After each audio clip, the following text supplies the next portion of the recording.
उरी हमले के बाद से ही एनएसए अजीत डोभाल को लेकर एक रोचक बहस छिड़ गई थी कि कैसे काम करते हैं अजीत डोभाल। देश ही नहीं विदेश में भी अब इनकी खूब चर्चा है। तो कैसे देखते हैं दूसरे देश के लोग भारत के राष्ट्रीय सुरक्षा सलाहकार को, समझेंगे इसे।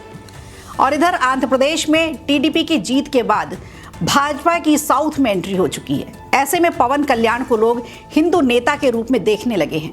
प्रधानमंत्री के विशाखापट्टनम के दौरे से अब क्या निकल कर आ रहा है, ये भी बताएंगे आपको।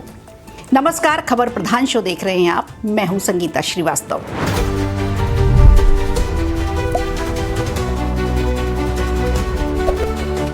साल 2025 की शुरुआत में दो अच्छी खबरें मिली।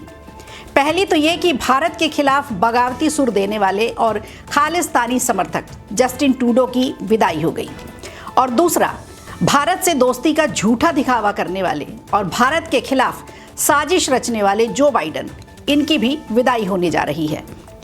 इसके अलावा भारत का जो समर्थन करते हैं, भारत की नीतियों और विचारधारा के साथ उनकी नीतियां मेल खाती हैं, यानी डोनाल्ड ट्रंप अब अपनी नई पारी के साथ शुरुआत करने जा रहे हैं।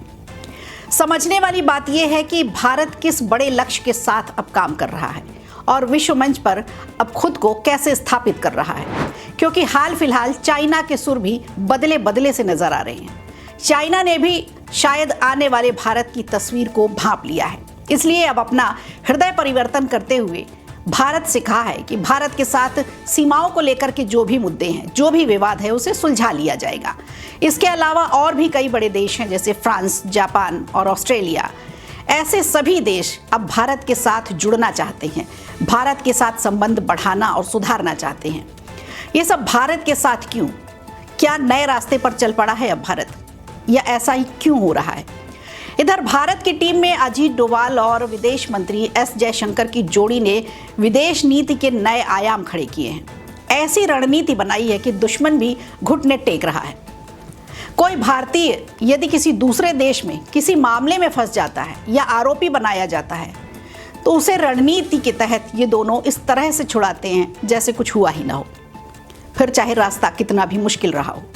आपको याद होगा, खालिस्तानी आतंकी गुरवंत सिंह पन्नू मामले में अमेरिकी कोर्ट के समन में अजीत डोभाल और निखिल गुप्ता समेत कई भारतीयों के नाम आने पर भारत ने अपनी तीखी प्रतिक्रिया दी थी। विदेश मंत्रालय ने अमेरिकी समन पर आपत्ति जताई। विदेश सचिव विक्रम मिस्री ने समन पर कहा था कि यह पूरी तरह से अनुचित और निराधार आरोप है।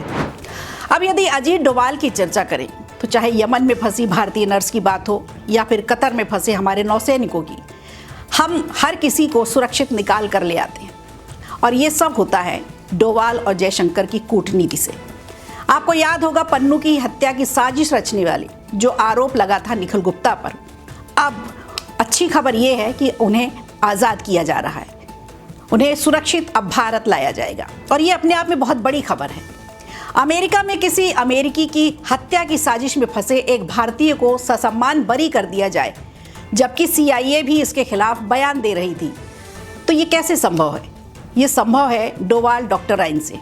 अब क्या है डोभाल डॉक्टराइन, इसे करीब से समझते हैं। तो अजीत डोभाल का मानना है कि विश्व में भारत भी एक शक्ति के रूप में उभरा है और भारत को भी अपने हितों की रक्षा करने का पूरा अधिकार है। इसलिए रूस, अमेरिका के साथ साथ अब चीन, जापान जैसे देशों को भी संबंध सुधारने की दिशा में प्रयास करना होगा। बदलते दौर में तकनीक को समझना होगा, और ये ज़रूरी है, क्योंकि साइबर खतरे से निपटना आज के समय में सबसे बड़ी चुनौती बन गया है।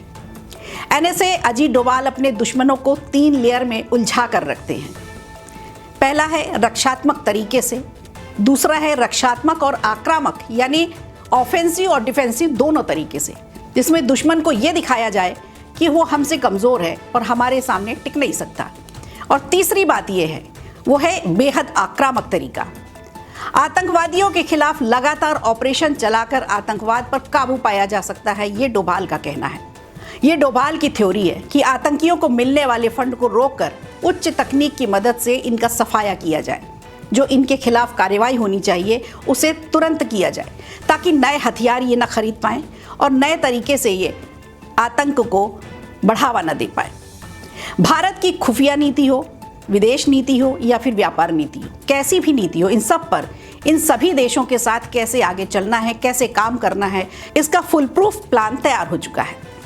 अजीत डोभाल की नीति है कि आप तब तक युद्ध में हैं जब तक कि आप जीत नहीं सकते, ऐसा उन्होंने अक्सर कहा है। मोदी जी बार बार बोलते हैं कि हमारे तीसरे कार्यकाल में बड़े बड़े निर्णय लिए जाएंगे, तो आप ये मान कर चलिए इसका प्लान तैयार है। और एक छोटा सा उदाहरण मैं आपको देती हूँ। दुनिया भर के कई देशों से, लगभग 200 देशों से 1300 लोगों को आमंत्रित किया गया है सिर्फ महाकुंभ पर रिसर्च करने के लिए। कोई मैनेजमेंट पर रिसर्च करेगा, कोई क्राउड पर रिसर्च करेगा, कोई आध्यात्म पर, तो कोई इकोनॉमी पर। महाकुंभ इन सब के लिए आस्था या धर्म का विषय नहीं हो सकता, ये धर्म और आस्था का विषय हमारे लिए है, लेकिन दुनिया भर के रिसर्चर के लिए विशाल फील्ड है। अद्भुत है यहाँ सब कुछ। देश विदेश के लोग यहाँ यूं ही नहीं आ रहे स्नान करने, वो जानना चाहते हैं सत्य सनातन क्या है जो इतने दिनों से आस्था पर टिका हुआ है, और इसके पीछे पूरी डोभाल डॉक्टराइन की स्ट्रेटजी काम कर रही है। तो ये मानकर चलिए कि भारत एक सही दिशा में आगे बढ़ रहा है, जहां विश्व के कई देश अब भारत से दुश्मनी भुलाकर हाथ मिलाना चाहते हैं।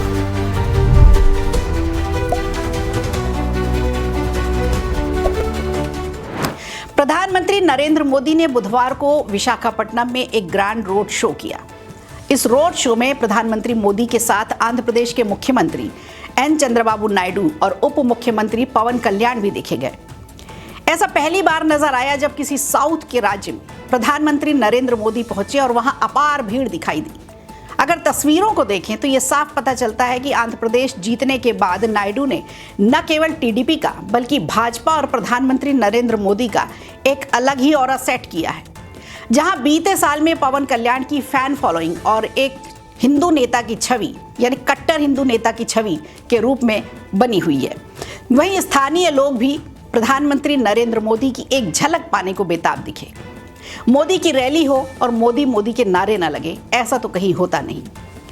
इस बार के लोकसभा चुनाव में चंद्रबाबू नायडू और नीतीश कुमार ही ऐसे नेता हैं जिन्होंने भाजपा की एनडीए सरकार में अहम भूमिका निभाई है।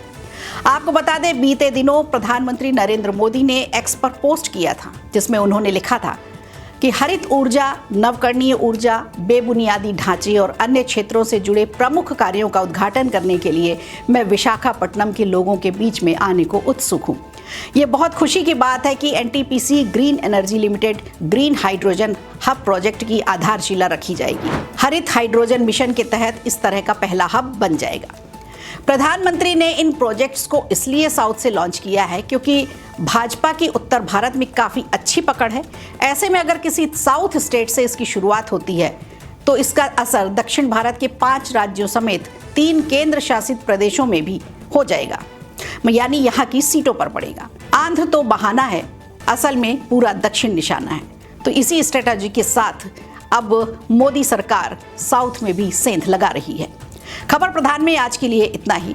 दीजिए इजाजत, नमस्कार। वीडियो अच्छा लगा हो तो लाइक कीजिए, शेयर कीजिए और कमेंट बॉक्स में हमें ज़रूर बताइए।